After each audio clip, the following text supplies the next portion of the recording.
Hello नमस्कार। जी हाँ दोस्तों, खेसारी लाल यादव जी का फैन होंगे तो हो जाइए तैयार, क्योंकि आप लोग के लिए लेकर आ रहे सुपरस्टार खेसारी लाल यादव जी।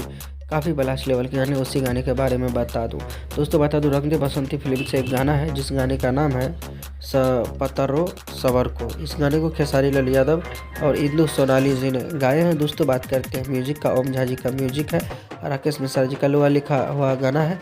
और इस गाने को जो है कल सुबह में आप लोग के बीच में रिलीज़ किए जाएंगे एस्सार के द्वारा, जो कि काफ़ी बेहतरीन सा चैनल है। और इस चैनल पर बैक टू बैक एक से बढ़कर एक आप लोग को गाना सुनने को मिल रहा है खेसारी लाल यादव जी का। तो आज का अपडेट में बस इतना ही, मिलेंगे फिर से नए वीडियो के साथ। तब तक के लिए bye, take care, love you all, धन्यवाद दोस्तों।